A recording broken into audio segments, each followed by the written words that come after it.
think we're live. Good afternoon, everybody. It's December 13th, 2017, last month of the year. I hope everybody's doing well. My name is Mohammed Abdul Kader. I am the Executive Director of the Stevens Initiative here at the Aspen Institute. We are very excited to welcome everybody who's online today for the third in our series of webinars for practitioners and educators. We've got a really exciting one lined up for you guys today with our colleagues at SUNY Coil, at the SUNY Coil Center. That's a Center for Collaborative Online International Learning Center. There, that's a mouthful. We're really excited about this topic.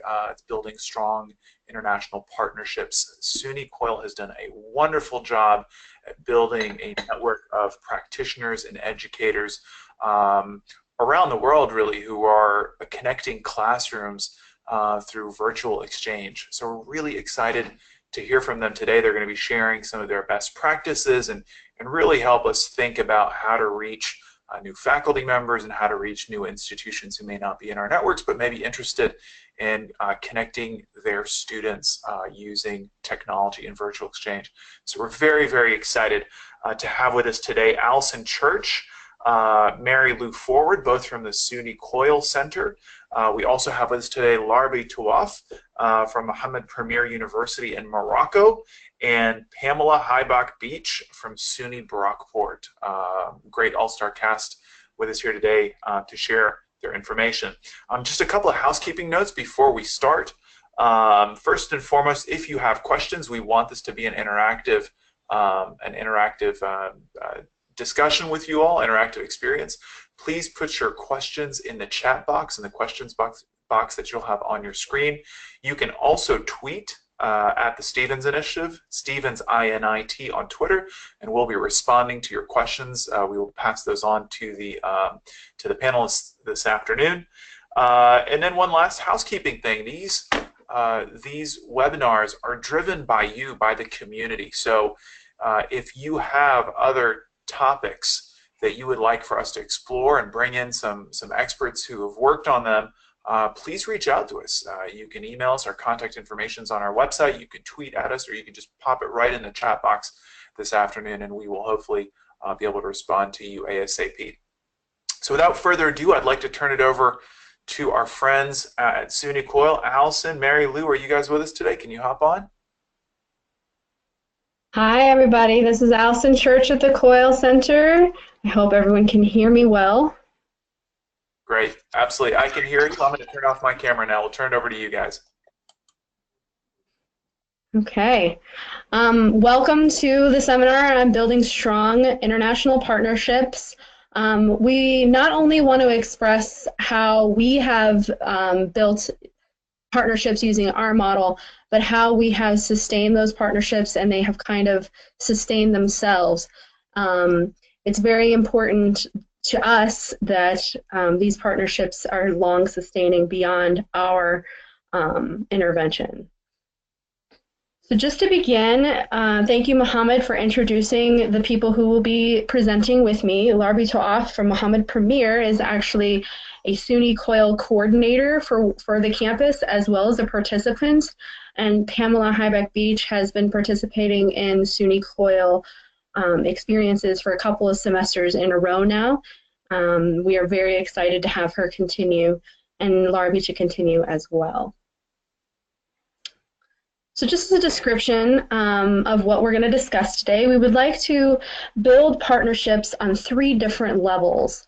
We believe, and it has shown in our model, that when you target different levels rather than focusing on one specific level, they tend to sustain themselves. What do I mean by that?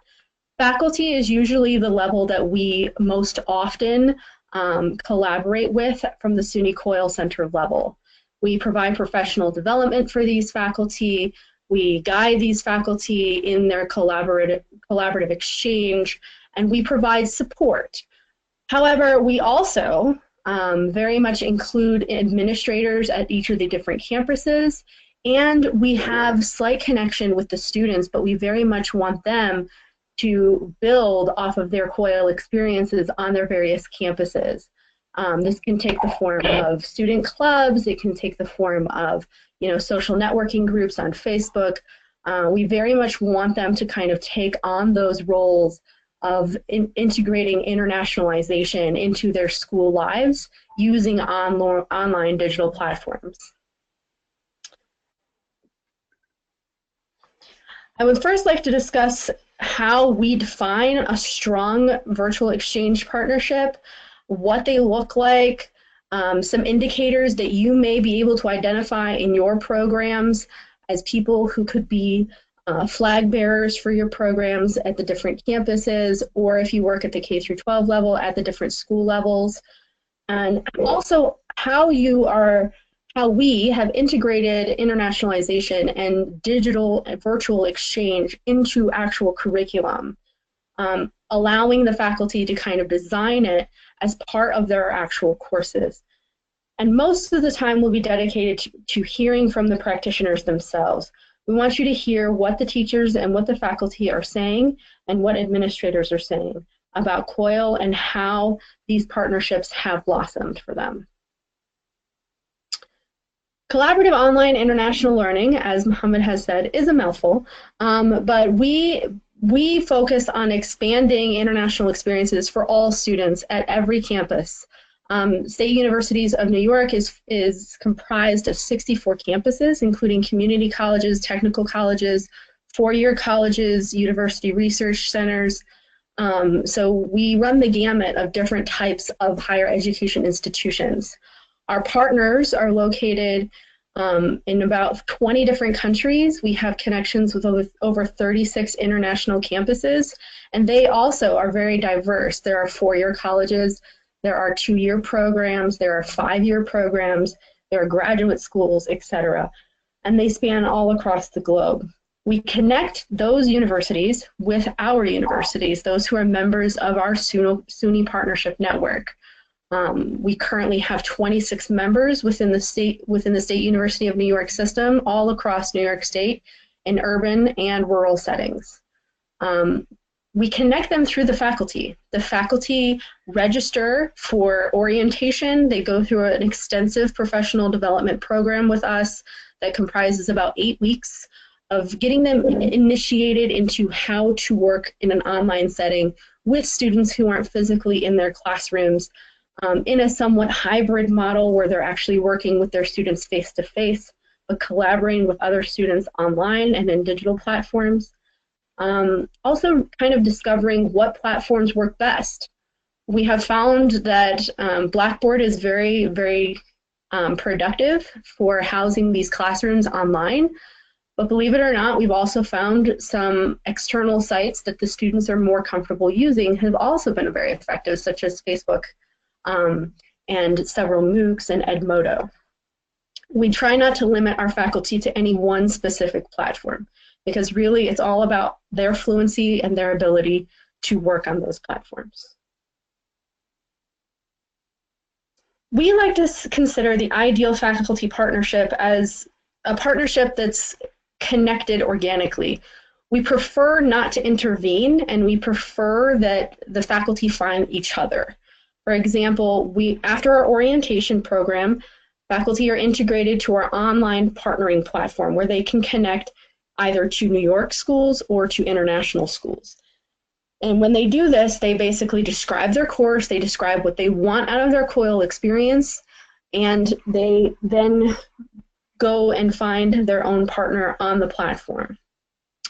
We encourage, after they have found a partner in the design phase for an 8-week professional development program that we house on Blackboard, we encourage that the faculty focus on the students and specifically skills that they want the students to gain out of this experience.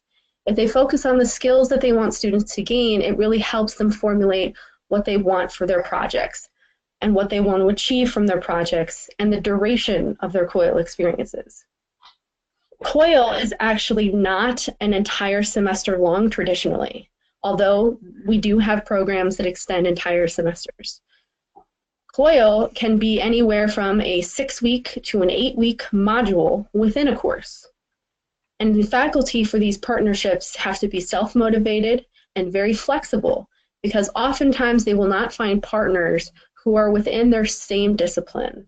For example, Pamela, who will be speaking with you later, is a professor of kinesiology, and she has found a partner in information technology.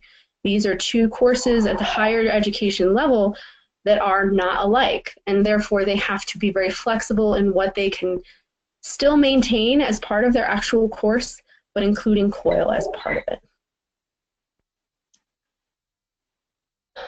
Strong exchange partnerships usually take place over the course of this professional development program. Traditionally, we do not have a program that allows for face-to-face meeting between professors. So from the beginning, the traditional Coil model will not allow the professors to meet because we don't have the finances to arrange that. If they were to meet, it's something that their universities would have to arrange. So they experience much of what their students will be experiencing. This approach, we want the teachers to experience what the students will experience, both the challenges, the difficulties, and the benefits of having that exchange in a digital and virtual platform. But also, during this partnership between faculty, they really have to have an established trust with one another. In order to do that, even if they're teaching, let's say, physics and French, they will have to focus on those concepts of physics and French, but they will also have to share quite a bit about their culture in order to gain an understanding about each other. And that is very much reflected in what they develop as their syllabus after our professional development session. As you can see from this diagram, we have had collaborations from various parts of the world in various different subjects. Coil is not limited, nor is international exchange limited to simply the humanities. We've had several classes that are technical, we've agricultural classes, and we've even more recently started doing virtual exchanges in medical classes. So specifically optometry and ophthalmology.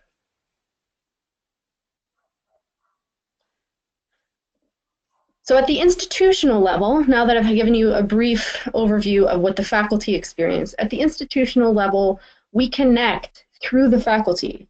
So once the faculty has a Coil experience, they identify somebody on their campus who is able to kind of arrange, mentor, and administer these programs, as well as recruit other faculty to spread them throughout their campus. These people are identified and given the title of the Coil coordinator. As I stated before, State University of New York has 64 campuses, but only 28 of them are actually partners with us at SUNY Coil.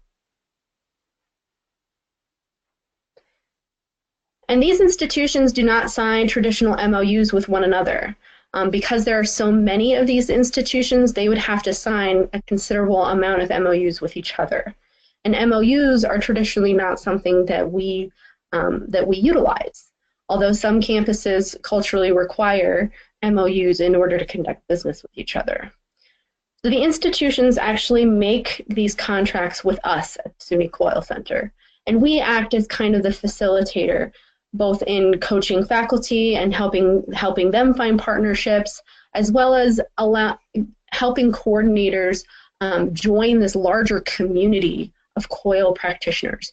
And they join that at the conference, which happens annually every year, and ours is coming up in March. And the coordinators come and they travel to New York City and they all meet each other, as well as some of the faculty who've done amazing work on their campuses.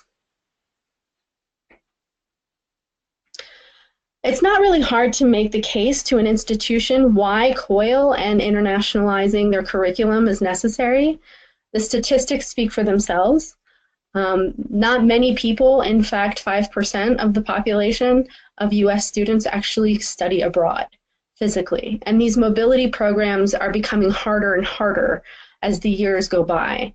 So having a cost-effective online alternative for students who definitely can't afford it for economic reasons, who are afraid to travel, or who have some kind of inability to travel, it's not hard to make the case that this is a good plan. But getting it off the ground and getting it stabilized on a campus takes a lot of work, and it takes faculty who are very dedicated.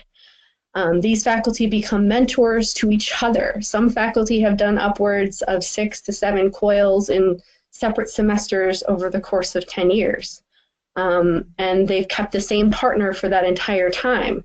Other faculty, they tend to change partners every year or every semester based on the kind of course that they're teaching and based on enrollment on their campus. In order to have this kind of flexibility with the campus has to be open to innovative teaching and learning practices.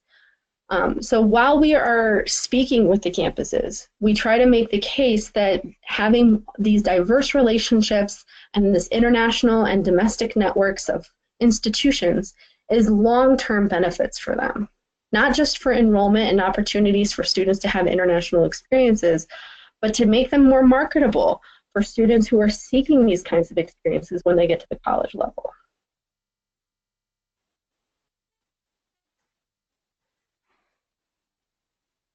In addition to having these institutional partnerships, they also expand their resources. Now, SUNY, State University of New York, we have a library systems that connects all the libraries and resources for all 64 universities. So whether you're from a rural town in New York State or in New York City, you have the same resources that each other has at their own home campuses when it comes to libraries. When you add on this international component, there is the possibility for universities themselves to begin collaborating on resources, which allows your student to gain access to these international research opportunities. Also, a big seller for international and domestic campuses. And it's cost effective. More recently, we have begun collecting data about retention rates. We have found that that students actually seek out Coil experiences on their campus when they know that they are there.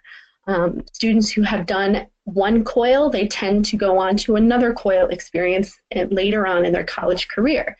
So not only do they get possibly an exchange experience with Morocco, let's say their freshman year, but they could also have an exchange experience with Australia their junior year, Belarus their senior year.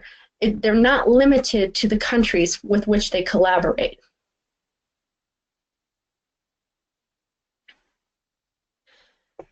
I spoke earlier a little bit about how to internationalize the curriculum, and more this is becoming something that campuses are really seeking to not only do, but to assess and measure how their students are achieving this.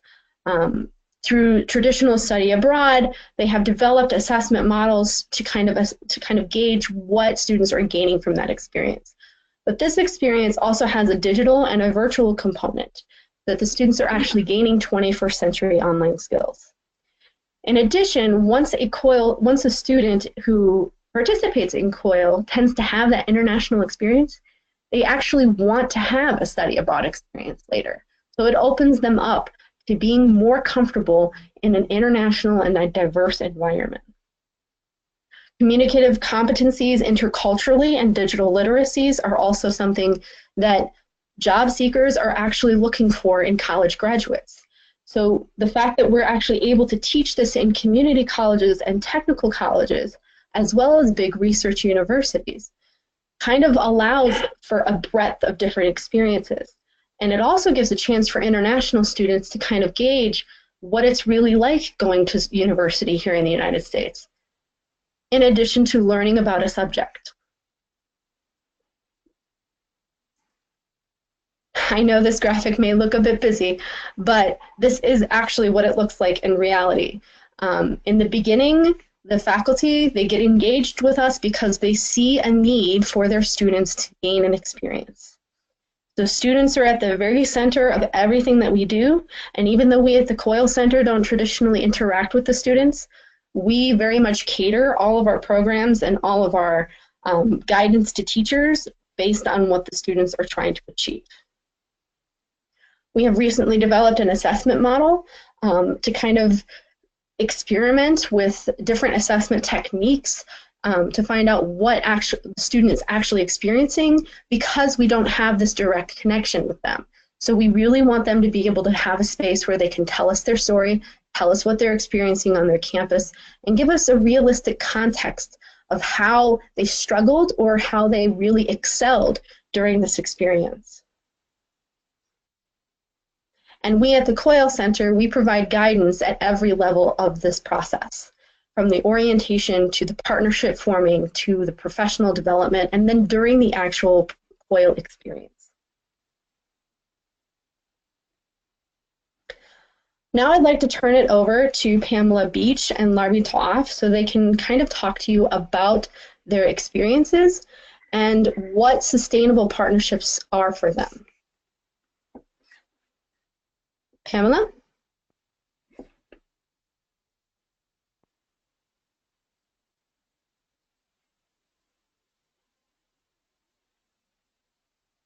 Hi, sorry, I was struggling with my mute button. Okay, so hi, I'm Pamela Heibach Beach, and I had two Coil experiences, and one was in the Netherlands and one was in Lebanon. They were very, very different experiences for a number of reasons. The types of classes, the types of activities, the background of the students. So Allison had talked a little bit about what my collaboration was with Lebanon, in which they were more on IT and I was on kinesiology, so it was much more diverse and different with the content. But then with the Netherlands, we had more similar content, so it was very, very different kinds of experiences, which made it really interesting to kind of compare and contrast how those different experiences went. So I'll talk a little more about those with the coming slides. Larbi, would you like to introduce yourself?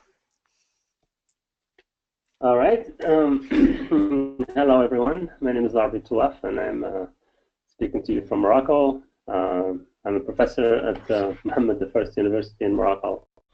I'm a professor of English literature, and lots of other things. And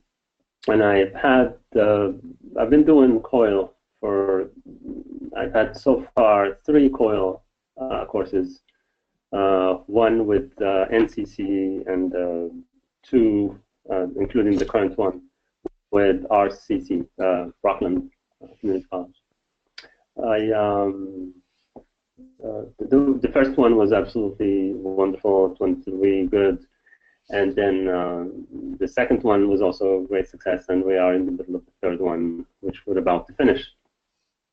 And we basically have the same courses for which I work on Coil. And so it was the beginning was a little challenging, the first one, but then with the second and the third became less challenging and even more fun. And today we're thinking about the spring semester for a fourth one. So the thing that drives me, and keeps me interested in wanting to do this is actually because my students want it. Most of my students who took the first Coil want to do the second and the third, and I had to, at each time I have different classes, and the students want to, each time they will, to be in it. So it's really exciting. All right, so I'll give the, back to you, Alison. Well, I asked both of these professors to kind of describe what a successful Coil looked like in their class, and pictured here is a professor from the American University of Technology in Lebanon, and she's collaborating with a school at SUNY New Paltz, which is located here in New York State. And this is what it looks like when they actually get a chance to have a face-to-face yet virtual meeting. Larbi, why don't we go ahead and start with you on this one, and you can kind of describe what aspects of Coil that you found very successful in your 3 experiences so far. Like I said, and I wrote in the slide, a successful Coil is one where both faculty and students don't feel that the task are extra work, but actually an opportunity to enjoy exchanging ideas with others. Because in the beginning, when you're beyond the first challenges of technology and things like that, and you start really to find something in it, especially when the students are just so excited about it and want to do more. My first experience is that we wanted to do one for 5 weeks. We ended up doing 8 weeks. And last year, in the spring, we had one that went for almost the whole semester. We did not, we had to stop, and it just forced us to stop because we had to have an endpoint. And so until now, we're still going on, and we started in October. We're still continuing until the end of this month. This one, so it's really just an incredible experience, and the students at the end of the class just wait because I teach them in class, and then because it's a large class, only one group, only the first one actually, we work as a first come first serve basis, and so the students who were interested in the beginning, since the beginning, gave me the names and went to do the coil, are taken, and so we stop at a certain number, but then more and more keep coming. But we basically have just like 1/3 of my class that takes the coil, and that's just because it's a large class. And so the thing about it is that the students find it a chance to work with things because they're not doing exactly the same. It's something extra to the classroom because we ask them, for example, in culture. My students, for example, are very interested in video, and so they make videos and post them, and make really very beautiful videos with lots of subtitles and lots of introductions. They're really technical stuff that they. For me, also, it's interesting because my way of well, it was my entry into using technology into the classroom.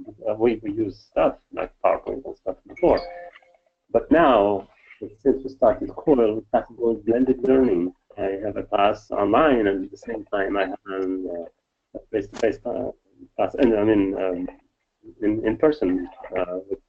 And so, those are things that are really interesting for me. Thank you, Larbi. Pamela? I would kind of add to some of the things that Larbi was saying. So I have on my slide getting the students out of their comfort zones. And I think that when I surprised my students, because they didn't know they were coming into a Coil class, and I surprised them that they were going to be working with students in Lebanon, I really made some of them nervous, so nervous that a couple came up to me after class and said they actually felt uncomfortable doing that, and they were really worried about it. And so I just said, you can share what you want to share and work with them however you want. And so I really think that it really increased the global awareness. I had them take a little mini quiz at the beginning to just say, where is Lebanon? What language do they speak? Some just very basic questions, and they were, for the most part, very, very clueless. So just simply learning some of those basic things before that they started to work with them. But some nuts and bolts and things that I found that really seemed to work is having some type of icebreaker. We use social media, so it was kind of a common ground so students can see each other before they even met each other and learn a little bit about each other. And we had them do an activity where they had to post a picture. It was pretty vague, just saying doing something that you love, and then we waited till everybody submitted them before we posted all of them, because we didn't want what some of them posted to kind of affect how other ones did that. But it also gave them a chance to kind of look each other up and learn a little bit more about each other. But I think a key is setting some times that are synchronous, as well as encouraging them to meet and do things asynchronously. If you don't meet with them synchronously at all, I think it's really tough to get the students to be able to feel comfortable enough to kind of put themselves out there and try to meet with them. You've got so many challenges with time zones and not knowing the person, difficulty with technology. So trying to kind of break some of those barriers to make it a lot easier. So setting some of those times is, I think, probably one of the most important things you can do. But what you're trying to do is also kind of set that stage so that, as Allison was saying before, that it starts to kind of then develop organically. So you set the stage, get them rolling, and then it should kind of keep going from there. Another thing that I think is critical is that both instructors have to communicate a lot and be on the same page. If each side has totally different expectations, it can really, really affect the outcome and how the students perceive what's going on. I had, like I said, two very different experiences. So one in which all of the same exact instructions were given on both sides, and one in which they were not, and I was not aware of that, and then it really changed the level of interaction and what the students were doing and made it very difficult for them to do their collaboration when some students had to do different parts and other students did not. So I think keeping the instructors on the same level is also quite critical. And so then, of course, you have those challenges as an instructor as well. So just some of those things to think about when developing a Coil course. Thank you, Pamela. Now, I also asked how they value a Coyle enhancement in their course. They've touched upon this slightly, but if you have anything more to add, feel free to do so here. Pamela, we'll go ahead and start with you. Okay, so just to kind of add a little bit more, I guess what was the big buy-in for me, I didn't say that I'm faculty in the kinesiology department here at Brockport, but I also am the coordinator for international studies for our department. And we have a lot of difficulties getting students to study abroad. So for me, encouraging students and giving them some opportunities to increase their global awareness and in cultural competencies and possibly increase their likelihood to study abroad made it an easy sell. So that kind of brought me into everything. But really to try to encourage that, I think another big thing is it really encourages group work on a whole other level. So it's already difficult enough for students to work with students that they physically can see and meet, but then having to work with students that they can't, and again, different languages possibly, the different time zones, different cultures, that makes it quite different. So a lot of them will learn new technologies that they may have never heard of, and trying to work around those makes it very unique. So there's a lot of challenges that make it more difficult, but you're trying to encourage that likelihood to travel, increase their open-mindedness. Kind of wanted to throw in a quote from one of my students from last week. So we just wrapped ours up last week, and the final reflection, a student wrote, "This experience surely helped to rid my stereotypes of the Middle East and rekindled a lasting interest in the people and culture of Lebanon." So I think that's an amazing outcome from this experience. So something that you certainly couldn't get just by showing videos and talking about another country and culture and making those kinds of comparisons. So I think it adds a lot of value to your class. Thanks, Pamela. I like your student quote, and I would also like to emphasize here that the student was able to get that international experience within a course that was focused on kinesiology and information technology. So the fact that they were able to have that international intercultural experience in addition to learning your core subject material is fascinating. Larvi, do you have anything to add? Yeah, just maybe one thing about my classes, because my students are English students, so they learn lots of things about America, about the U.S. history, U.S. culture, literature, and stuff like that, about Britain as well. But when we give them this chance to have, the chance to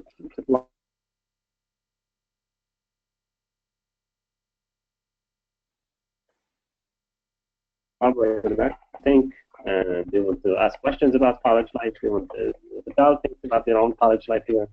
But also they want to test some of the things that they learn. They want to ask questions about, all the things that they learn about in American culture, for example. We're reading the book that talks a lot about American dream and stuff like that, and so they want to ask students the Moroccan students want to ask American students what they think about the American dream and whether it makes any sense anymore, and have any sense or something. And they also want to see, I mean, what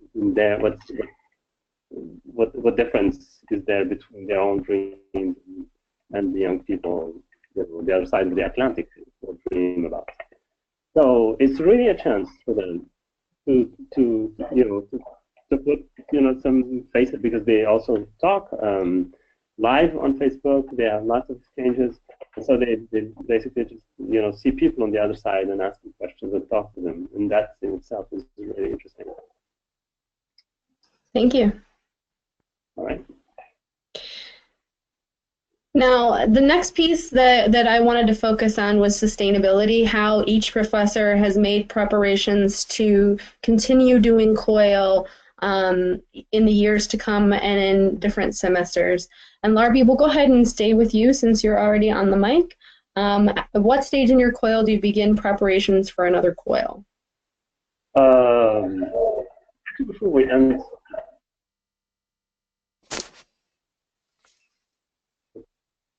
once off, then the end of the current Coil. And we're thinking about it, but this is a person-to-person, because we, institutionally, the university, even though they're familiar with it, they know what we're doing, and there's many colleagues of mine are engaged in Coil classes. We actually pressed for in some sort of institutionalization of it. We want it to be something that the university would take on and make it into part of its policy. So in terms of teaching. So we do. This is the part where we talk about this, and we also try to to garner support from the leadership, from administration, from other colleagues, from the department, and everything. Yeah. Okay. And Pamela? I would suggest, just kind of like when you're teaching any class, one of the best things to do is taking notes about what worked and didn't work along the way while you're doing something, because that's when it's fresh. And so what I did in both of my, or I guess I should say we did in both of my Coil experiences, were to have kind of a debriefing after every time we had a synchronous session, or if we didn't have one that week, have a debrief at least every week, just to kind of see, like, touch base, make sure everyone's on the same page, talk about how things are going and how to improve. And I think that also helps in future Coil experiences, because then you can kind of see, like, what worked, what didn't work, and how to change that. So I think that's really an ongoing kind of thing, which would make it a lot easier than for the future. Thank you.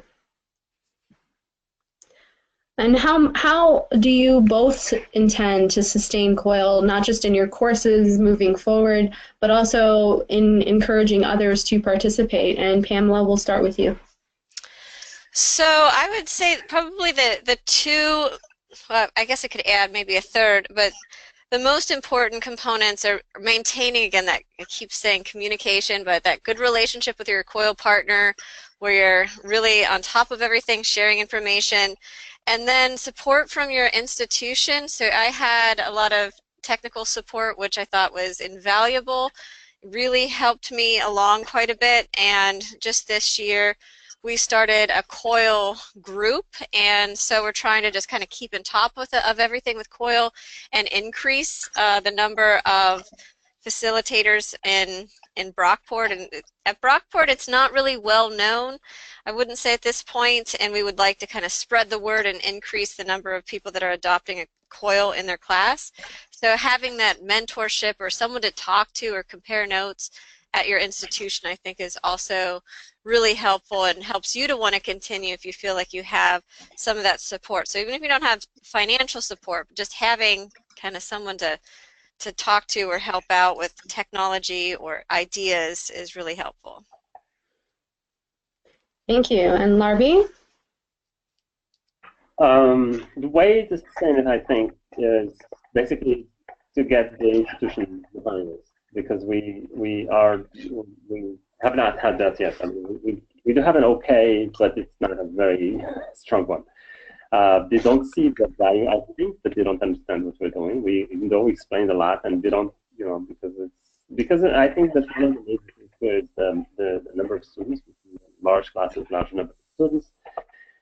And but we see the difference. We see the students who are engaged in Coil, how they develop incredibly, how they just they just become so excellent in everything.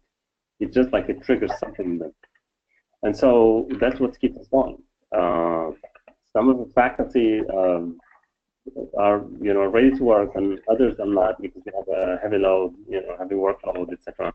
And so we try also to insist, to stress the fact that this is some sort of, innovative way of teaching. Lots of my colleagues have been doing it for long years, for 20 years or more, and so they've been teaching the same way for many years and years. And so when we tell them that there's a possibility that they can actually change, they get bored with teaching the same way. Some of them are excited about it. They say, "Yeah, maybe we should try it then." And so there's so many things with technology. We know that our students now are all connected. They all have smartphones, tablets, computers, and everything. And they don't even write anymore with their pen. They type on their thing. And so that's the kind of environment we're working in. And if we don't change, this is how I defend. This is how I argue for something. If we don't change our way of teaching, if we don't have innovative practices in teaching and learning, we are not going to get our students anywhere. We're going to just be sitting there and watching us. But it really takes some interest in innovation, innovating in teaching, just wanting and so to bring something new to the classroom, and that's the thing I'm trying to do right now with my colleagues and my administration. Thank you. And this is probably the final slide on questions. I think there's actually one more. Pamela, you spoke a little bit about how you want to connect with other faculty to do Coil on your campus, and it'll provide a good feeling of support and a community of practitioners on your campus. Can you expand upon that a little bit? Yeah, so like I said, we have this group that we started this fall, and I really just learned of Coil last year, and I kind of just dove right in because I was really interested in providing students with this other opportunity, since so few of them actually are able to study abroad. But our group, we kind of bounce ideas back and forth with each other. We help each other find partners. We've submitted some grants and had some success with grant funding, which has been really helpful. We've been presenting at conferences both on campus and further on our experiences and what we're doing and with coiling. And another goal of ours is to try to increase this, like I said, so encourage other faculty across campus to know what it is and how to adopt that. And we would even like to add some type of global competence requirement for students at Brockport, because currently we don't have anything like that, and I think that would be really important for our students to have. Thank you. And Larbi, you kind of mentioned already how students are really the advocates for this on your campus because they have these great experiences. But how do you, as the coordinator, mentor faculty who are embarking upon Coil for the first time, and how do you recruit others on your campus?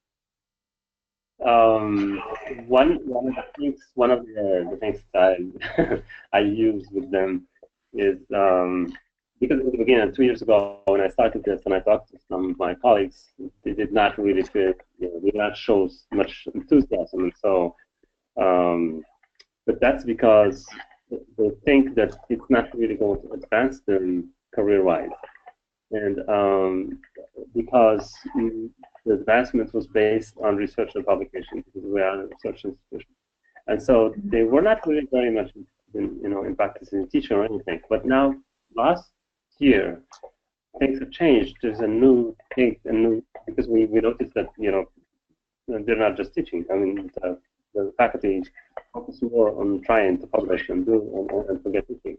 And so now, in order to advance in your career, you have to also teach, and you have to show some results in teaching as well. So the path has changed, and now one of the things I tell them is that because the only thing that counts actually as teaching for your advancement is how much innovative you are, and what you bring, what is the new thing, the novelty that you bring to the teaching job. And so this is one. I use it, and I make my other colleagues who see the value in it, because it really counts for them. So that's one thing, because I need you need a carrot. I don't have a stick, but I have a carrot. And the other one is just that it's just a way of getting in touch with other colleagues from a different country, and see how they teach and learn from their experiences, and that in itself is valuable. We live in a globalized world in many ways, and so we have to use that in our advantage as well. And so these are the things I use for my colleagues, for those who are there and those new ones that I'm recruiting. And that's usually this counts. This counts. Sometimes most of the time it works. And so far I've been lucky, because I have many of my colleagues who are interested in. Thank you. Okay, it looks like we already have some questions. I'm going to turn it over to the Stevens Initiative. Thank you, Larbi and Pamela, for joining me on the presentation. And they can take over at the Stevens now and field some questions for everybody. Thank you. Hi, Allison. Thank you very much for facilitating that conversation, and thanks to Pamela and to Larbi for your roles as well. Can you all hear me okay? Allison, yeah. Do you want to give me a heads up? Yes. Great. So I want to turn it over to the questions that people are typing into the questions box. We appreciate that you're sharing them there. Please keep typing any new questions you might have. I want to go to a couple questions we received about the professional development or orientation that you all have for educators. People would like to know a little bit more about what that involves and how to get involved in it, and also specifically they'd like to know how you assess the value of the professional development for the faculty who are involved. Thank you. Our orientation is open to anyone, and our orientation dates that are located on our website, www.coil.suny.edu. They're also available on our Facebook page. If you would like to kind of get involved in Coil, that is the first step that you take. If you're not a current member, if your institution is not a current member of either of our partnership networks, either our global partnership network or our SUNY network, one of the first things that you would have to do is contact the Coyle Center, express your interest in being involved. If you're a faculty member, if you're a student, perhaps getting with a faculty member and recommending somebody in your faculty who would be interested in doing a Coyle course, and contacting the Coyle Center. We like to expand our partnerships. We certainly like to open the doors to new members, especially internationally. And our professional development program is something that happens after you've already gone through orientation and after you have already found a partner. Once you have found a faculty partner that's within our SUNY network, or if you're in our SUNY network, if you find an international partner, you then get onboarded onto our professional development platform. It's housed on Blackboard. It is typically a 6 to 8 week program, depending on holidays. Obviously, the different times of the year make those weeks fluctuate. During this process, we actually take an approach where we teach you what it's going to be like for your students, so that you can design your course with your partner, keeping the students' experiences in mind. This is a completely online professional development program. Only when we have the opportunity to fund face-to-face do we pursue those options to bring faculty together and actually have them design workshops face-to-face. We do have online workshops during this period where faculty are able to connect synchronously as a group. And our professional development program usually has anywhere from 20 to 35 faculty partners who have come together and are exploring how to design their course together. It takes place over 5 to 7 modules. Obviously, we're evolving our professional development as more things come out that we want to adopt and we want to add to our program. For the Stevens Initiative, we added a section just on global virtual competency skills and team building, specifically how to build teams virtually and globally, keeping in mind intercultural differences, linguistic differences, resource differences, power dynamics, conflict resolution in the classrooms if your students ever get in a conflict and teachers themselves disagree on things, which happens sometimes. We like to guide, but we very much want the teachers and want the professors to come up with the material, with their course designs, all on their own. And I'm sure Larbi and Pamela can attest, having gone through professional development, that a lot of the effort comes from their side, and we're simply guiding them based on our experiences, based on best practices, based on what we know has worked and what we know has not worked. And we collect those more and more as more people begin to participate in our program. I hope that answered your question without going into too specific of details. If you want to get involved, feel free to email the Coyle Center at coilinfo@suny.edu. Thanks, Allison, and thanks very much to those who asked questions along those lines. I want to turn now to Darcy's question. Could you point us towards case studies or specific examples of course content regarding global competencies? So maybe course content that helps students build their global competencies. Are there any materials, case studies, or clusters of information that SUNY Coyle or that the professors would like to share with this community? Certainly. On our website, also, if you go to our website, you'll notice there's a drop-down menu for conferences. We hold an annual conference every year in which professors actually present their courses, what has worked, what has not worked. They discuss case studies, specifically how they've used assessment, what digital platforms work better in what regions, different challenges across the board.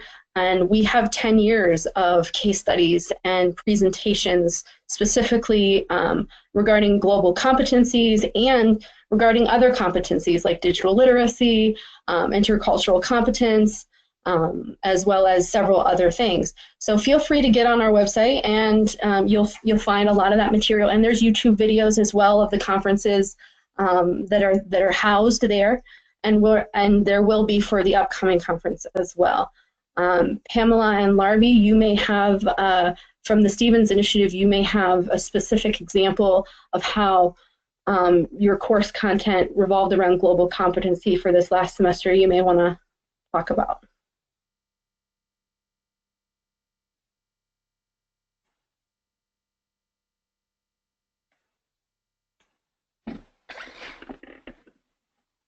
I don't have any specific things except the courses that we have developed over the past 2 years, but apart from that, I can't mention any research that has been done on this to help with this. I'm sorry. Yeah, that's all I can say. I think we have a good wrap-up question here, and that is back to Larbi and Pamela. What was the, quote, carrot or motivation that inspired you to join Coyle? I think we have just about 1 minute for each of you to leave us on a good note about why you do this work. For me, it was I spent 1 semester at SUNY Portland, and they got to me and they sent me an email saying, do you want to continue to and I had a very good semester in there and met lots of colleagues and worked really well with them. And so one of the things that I wanted to keep, one of the motivations was just to keep in touch with them and work with them. And so that was the first thing. And then the second one was that because I found that it was just an interesting thing to just be, connected with people on the other side of the Atlantic, and for every semester, and that's it. And for me, I guess I touched on this a little bit before, but I'll expand on that. So like I said, I'm the International Studies Coordinator for our department, and I'm always trying to encourage students to take some type of trip, whether it's short or long, and we have a lot of students that are on professional tracks, and we have a lot of students that are athletes, and for them to leave, it's just not an option, or they don't see it as an option, and I think it's a mindset more than anything. But for me to get a lot of these kids that for the most part are all from Western New York, and many have never left the country, many have never even traveled very far at all in the United States, so to have that opportunity to bring some of these, bring this opportunity for them to work with students from another culture and to learn directly about that culture was really interesting. And then additionally, on a personal note, I also work a lot with international faculty and researchers and travel a lot. So for me, it's always interesting to kind of expand upon that. And I love to work internationally as much as possible. So there's also a personal interest. I would also only like to add, and this is Allison from the Coyle Center, that the Stevens Initiative has done a great job in kind of collecting material from all of the awardees from this program. So if you do want to look at other programs and how they've done partnerships, and if you want to look at more case studies that are related to us in global competencies and assessment, feel free to visit the Stevens Initiative website as well as the Coyle website.